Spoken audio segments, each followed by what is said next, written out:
You ever wonder why some people just can't stop talking about themselves? Well, today we're going to pull back the curtain on the psychology of showing off, and more importantly, how you can actually handle it. Oh, yeah, we have all been there. You're stuck in a conversation that feels less like a chat and more like a one-person show, where one person is just sucking all the oxygen out of the room. Well, stick around because we are going to dive into a smarter, way more powerful way to turn the tables on those people who just can't stop showing off. Okay, so first things first, to really understand how to respond to a bragger, you've got to understand why they do it in the first place.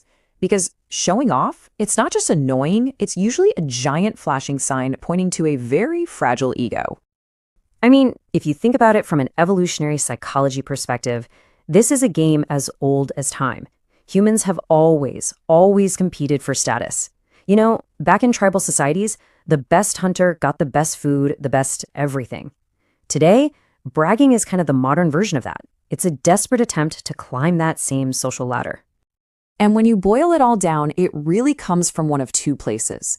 And research totally backs this up. Most of this over-the-top self-promotion stems from either pure narcissism, where they just want to dominate the conversation, or, and this is the more common one, a deep-seated insecurity that they are desperately trying to hide. And this question, this really hits the nail on the head, right? Because true, genuine confidence, it doesn't need a marketing campaign.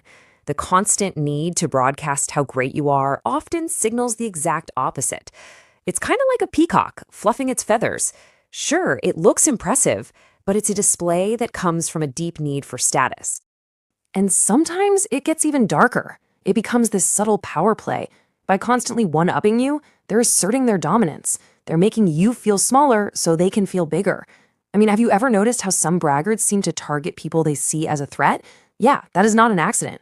It can be a very calculated move to keep their rivals down. So we get the why behind the bragging. Now for the million-dollar question. What do we do about it? Well, before we jump into the solutions, let's talk about what not to do.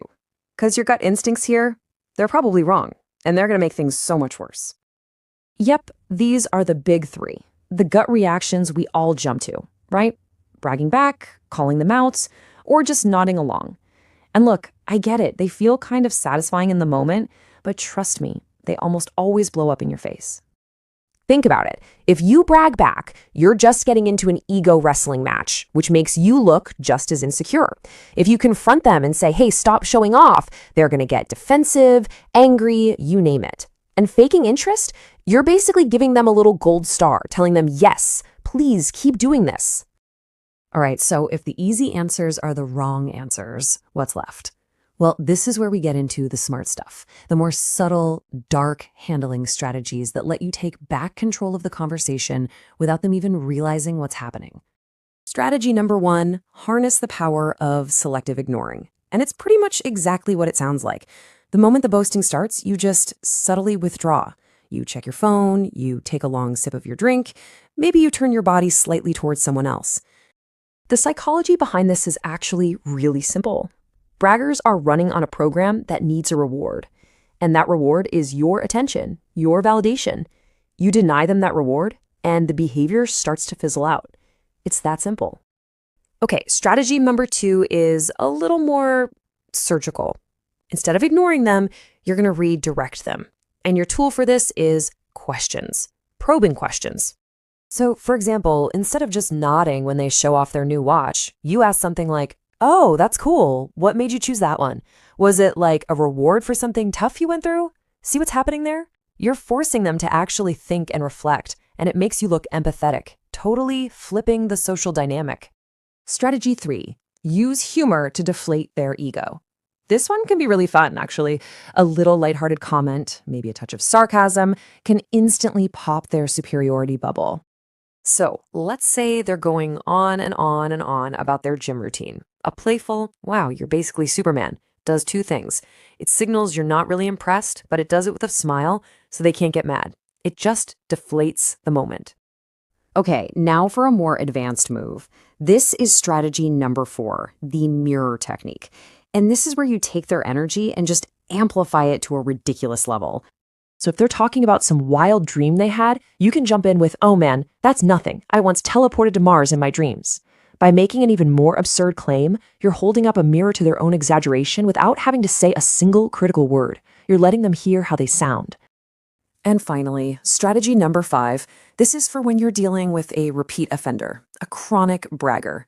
Sometimes you just have to politely but firmly set a boundary. And you do that by changing the subject. A simple, that's really interesting, but I was hoping we could talk about whatever the new subject is a total power move. You're not asking, you're telling. You're taking the steering wheel of the conversation right out of their hands, showing them you're not the audience for their performance. So what's the big takeaway here?